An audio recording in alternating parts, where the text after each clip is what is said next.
bedeutet für mich denn eigentlich das Thema Evaluation und Wirkungsmessung?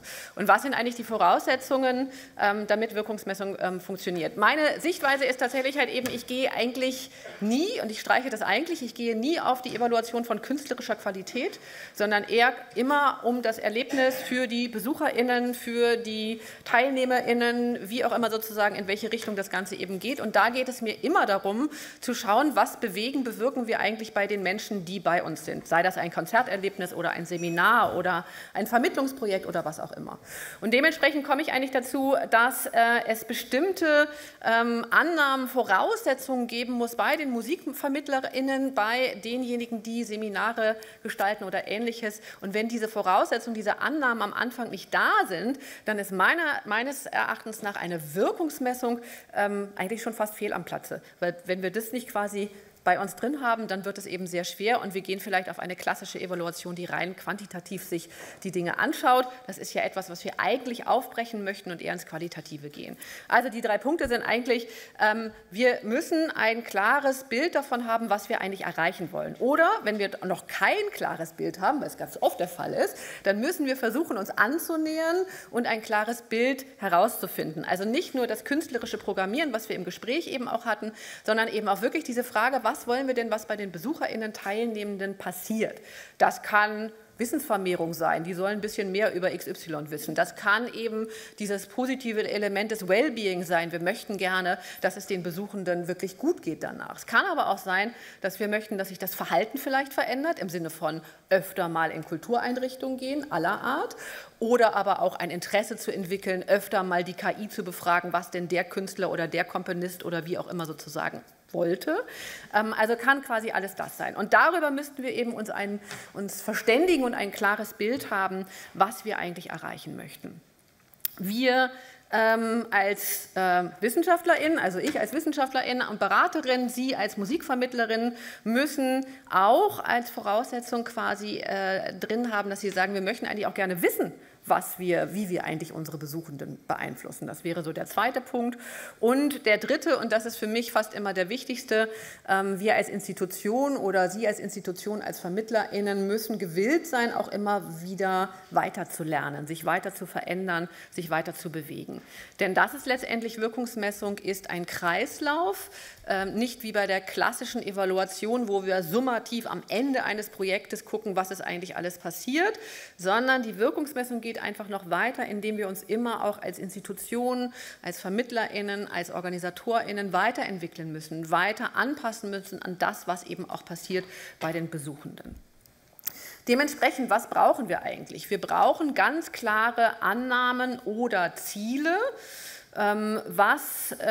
wie unsere Wirkung sozusagen aussehen soll, was wir an Wirkung erreichen möchten. Das ist das Erste, das ist das, was wir hier hatten mit möglichst viele ErstbesucherInnen, positives Konzerterlebnis und dass die Menschen eben wiederkommen wollen. Das war ja sehr schmal und fast schon holzschnittartig sozusagen, aber das kann man natürlich dementsprechend eben noch ausweiten. Das Zweite, und da arbeiten wir ja schon lange dran in Deutschland und wir müssen da, glaube ich, noch weiter dran arbeiten, ist, dass wir auch nicht erreichte Ziele als ein Geschenk ansehen. Also, dass wir quasi, wenn wir scheitern oder wenn wir etwas nicht erreichen, dass wir das als ein positives Lernmoment nehmen und sagen, okay, warum ist denn das so gewesen? Und was können wir vielleicht verändern, um das zu erreichen? Oder aus welchen Gründen sagen wir auch, nee, wir verändern da nichts, weil wenn wir das nicht erreichen, erreichen wir das nicht und wir werden auf keinen Fall unser Programm, unsere künstlerische Qualität oder Ähnliches verändern. Auch das ist ja eine Antwort, die man geben kann. Ne? Nur weil in einer Wirkungsmessung etwas rauskommt, heißt es ja noch lange nicht, dass Sie quasi das dann eben auch einsetzen oder verändern müssen. Eine grundsätzliche Neugier wäre das, was Sie benötigen, weil Sie natürlich grundsätzlich neugierig darauf sein sollten, was erreichen Sie denn eigentlich bei denjenigen, die bei Ihnen sind? Und ist es das, was Sie erreichen wollten oder passiert vielleicht was vollkommen Unterschiedliches? Und für Sie hört sich das vielleicht so komplett selbstverständlich an, aber ich habe letztes Jahr beim Deutschen Museumsbund bei einer Fachrichtung Museum einen ähnlichen Vortrag gehalten und da war die erste Meldung hinterher von einer Direktorin war, den Ansatz habe ich gar nicht, dass mich interessiert, was mit den Besuchenden bei mir passiert. Also das gibt es schon auch noch. Ne? Also es sind schon sozusagen immer noch beide polare Elemente im Raum. Und wenn man diesen Wunsch nicht hat und diese Neugier nicht hat, dann ist das Thema Wirkungsmessung ganz sicher nicht das Richtige für Sie. Ja? Also insofern möchte ich nur aufmachen, ne, auch wenn wir das Gefühl haben, ja, ist doch logisch, gibt es auch immer noch mal polare Elemente, die das doch noch mal irgendwo anders sehen. Gut, und dann das Letzte ist tatsächlich, dass wir geduldig sind und konsistent sind. Also es ist auch so, ein Fragebogen löst noch nicht oder gibt noch nicht die komplette Wirkungsmessung her.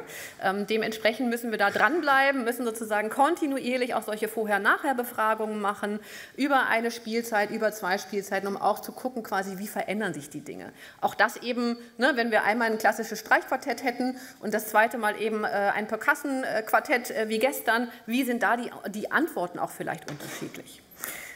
Wichtig vielleicht auch noch mal zu gucken, wie oder wo fängt Wirkung eigentlich an. Und viele von Ihnen kennen diese Wirkungstreppe vielleicht, ist aus dem Handbuch Wirkungsmessung von Fineo, die sich nicht nur auf den Kulturbereich sozusagen fokussieren, sondern eben auch auf soziale, Bildungs- und so weiter Bereiche. Deswegen stimmen jetzt auch nicht alle Aspekte der einzelnen Treppenstufen für das Thema Musikvermittlung ein. Aber ganz wichtig ist hier, dass die Wirkung fängt eigentlich erst da an, wo wir nicht mehr zählen können, also wo wir die reinen Quantitäten verlassen. Die ersten 3 blauen Stufen, genau, sind bei Ihnen da auch blau, die ersten 3 blauen Stufen ist so das Klassische. Ne? Wir machen Sachen, die Leute kommen, die Leute nehmen es auch an. Also wie viel Seminare machen wir, wie viele Menschen kommen eigentlich, so diese klassischen Dinge, die in Abschlussberichten auch bei Projekten oder Programmen quasi halt eben immer mit dabei sind. Das ist super, das ist eine gute Basis, das müssen wir auch immer zählen als Monitoring, damit wir quasi eine solche Basis haben. Und die Wirkung beginnt eigentlich ab der 4. Stufe bis zur 6. Stufe. Also wo wir darüber uns Gedanken machen, verändern wir, vermehren oder verringern wir Wissen, verringern wahrscheinlich eher weniger, aber vermehren wir Wissen, verändern wir Haltungen oder Verhalten.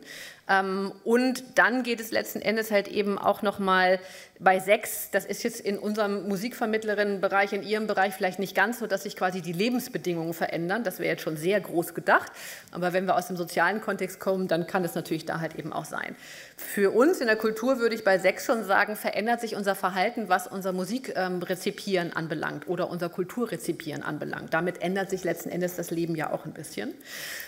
Und ganz wichtig, die 7. Stufe, das ist quasi das Thema Impact. Also immer, wenn wir darüber reden, dass wir einen Impact erreichen, dann reden wir eigentlich darüber, dass wir dazu beitragen, dass ein gesamtes System verändert wird. Eine Institution kann nicht ein System alleine verändern. Das ist zumindest meine recht fundierte Meinung, sondern sie sind immer ein Puzzleteil in einem gesamten Bild sozusagen, wo ein System verändert wird. Also dieser Impact ist tatsächlich eben immer ein Teil, den Sie beitragen, um ein System zu verändern, aber nicht das, was Sie ganz alleine machen können. 1 bis 6, deutlich Dinge, die Sie ganz alleine machen können. Ja? Aber 7 wäre eben eher tatsächlich halt eben auf dem systemischen Bereich. Genau, das heißt also, da fängt die Wirkung an. Vielleicht noch ein Satz dazu. Ich saß gestern neben einem Teilnehmenden hier aus dem Bereich und sagte, oh, machen Sie mal die Evaluation und so. Und dann sagte er, ja, ich bin ja eher qualitativ unterwegs. Ich sagte, ich auch. Ich bin auch eher qualitativ unterwegs. Und habe dann nochmal betont, dass das, was wir auch gestern gemacht haben, ist quasi eine Quantifizierung von Qualitäten. Also wir versuchen mit vielen Instrumenten qualitative Veränderungen bei unseren Besuchenden in eine Quantität durch Skalen vorher und nachher und so weiter reinzubekommen, sodass wir aussagekräftige Ergebnisse haben. Ja, und trotzdem geht es ja um qualitative Ergebnisse. Wie positiv ist Ihr Konzerterlebnis? Das ist keine reine Quantität. Ja? Wir haben es aber versucht, eben in die Richtung zu machen. Wie gehen wir denn vor? Und das ist vielleicht auch ein kleiner Vorgucker auf das, was wir heute Mittag in meinem Workshop quasi machen, wo wir das auch wirklich nochmal Schritt für Schritt durchgehen und anhand Ihrer Projekte ausprobieren. Das Erste, haben wir schon drüber gesprochen, verstehen Sie Ihre eigene Wirkung. Also was ist es sozusagen, in was Sie wirklich auch bewirken möchten. Dann kommt das Zweite, und das war das, was wir beim Blind Date gemacht haben mit dem Thema Erstbesucherinnen, positives Konzerterlebnis, Wiederkommen. Also kreieren Sie, definieren Sie Ihre Outcomes und Ihre Indikatoren. Und ich gehe noch mal einmal kurz zurück. Die Outcomes sind Stufe 4 bis 6. Ja, das ist quasi das mittelfristige Ergebnis, was wir uns angucken wollen. Wenn wir das haben, geht es darum, Indikatoren zu setzen. Das ist der allerschwierigste Schritt von dem ganzen Wirkungsmessungskram, sage ich jetzt mal so ganz salopp, weil es darum geht, Hinweise zu finden, wie sie sichtbar machen, dass diese mittelfristigen Ergebnisse auch erreicht worden sind. Und Sie können sich vorstellen, je stärker Sie in die Qualität reingehen, desto schwieriger wird es, das eben zu beschreiben. Alles machbar, aber das benötigt tatsächlich noch mal eine Menge Gehirnschmalz und eine Menge Überlegungskraft. Dann die Erwartungen setzen. Also was erwarten Sie denn, was passiert? Also das hatte ich ja vorhin so ein bisschen gemacht, wie viele Erstbesucher werden es sein? 10%, 20%, 30%? Weil natürlich nur, wenn Sie die Erwartungen setzen, können Sie letzten Endes hinterher auch überprüfen, ob Ihre Erwartungen übertroffen wurden oder aber auch nicht getroffen wurden. Dann geht es darum, Instrumente zu wählen. Und das möchte ich noch mal ganz kurz sagen. Sie sehen das jetzt ist an der 4. Stelle. Ganz, ganz oft fangen Menschen an, die Evaluation und Wirkungsmessung machen wollen, die Instrumente als erstes auszusuchen. Ja, lass uns mal einen Fragebogen machen. Kann man machen, aber nicht an erster Stelle, ne? Sondern die Instrumente kommen eigentlich erst eben, nachdem wir alles andere durchdacht haben. Und dann gucken wir, welches Instrument ist überhaupt das Richtige. Und ist ein Fragebogen überhaupt das Richtige oder muss es eben was ganz anderes sein, was kleiner ist, was weniger Zeit kostet, weniger Geld kostet? Ja, also die Instrumente kommen meines Erachtens nach eben wirklich, sind Mittel zum Zweck und so sollten sie eben auch genutzt werden. Gut, dann geht es darum, die Daten zu sammeln, das ist ja ganz logisch, und sie auch zu analysieren. Und für mich letzten Endes mit der wichtigste Schritt ist dieses Thema Lernen, Verändern und wieder von vorne anfangen. Also immer wieder gucken, wo können wir uns vielleicht nochmal anpassen oder auch, wo wollen wir uns auf keinen Fall anpassen. In beide Richtungen sind diese Entscheidungen immer valide und legitim. Und dann fängt letzten Endes der iterative Prozess wieder von vorne an. Last but not least nochmal aus meiner Sicht, warum finde ich persönlich, dass es total wichtig ist, dass wir uns dem Thema Wirkungsmessung in der Kultur, in der Musikvermittlung, aber auch in anderen Bereichen noch viel mehr widmen. Ist ja kein neues Thema, aber immer wieder ein intensiv diskutiertes Thema. Für mich ist es insofern total wichtig, diesen Lernprozess immer wieder anzustoßen, weil wir ja vor sogenannten Wicked Problems stehen. Also wir haben keine linearen Probleme mehr in der Kultur. Es ist nicht mehr so, dass wir sagen können, wir kriegen das Geld, wir machen die Kunst, das ist okay. Ist schon lange nicht mehr so, ne? Sehr, sehr holzschnittartig. Aber diese Wicked Problems bedeuten eigentlich, dass wir immer Probleme haben, die wir nicht auf einmal lösen können, sondern wir haben eine kleine Teillösung, verändern etwas anderes, dann kommt ein neues Problem auf und wir gehen es weiter. Also Nichtbesucher zu gewinnen, ist kein lineares Problem. Wir drehen irgendwo einen Schalter um. Menschen aus anderen Bildungsgruppen oder anderen Stadtteilen zu gewinnen, ist kein lineares Problem. Das heißt also, um diese diese komplizierten Probleme zu lösen, müssen wir uns immer wieder annähern, auch über diese Dinge der Wirkungsmessung.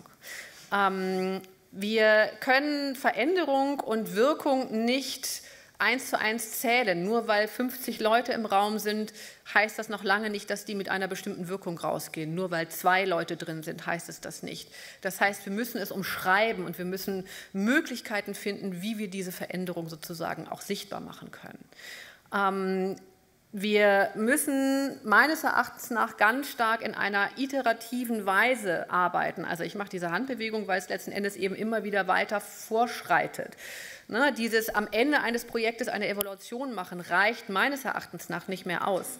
Wir müssen immer gucken, wie wir daraus eben weiter lernen können und weitergehen können. Und das ist tatsächlich eben auch so ein bisschen mein Schlussplädoyer, sich stetig weiterzuentwickeln, sich stetig weiter zu verändern. Dazu ist Wirkungsmessung eine gute Möglichkeit, neben der eigenen künstlerischen Planung immer mit einzubeziehen, was man bei den Besuchenden eigentlich erreichen kann und will und ob das funktioniert und ob das schon ausreicht. Also seien Sie mutig, seien Sie neugierig und nutzen Sie Wirkungsmessung als ein Instrument, um sich selber, Ihre Institution immer weiter zu hinterfragen und immer weiter weiterzuentwickeln und daraus zu lernen.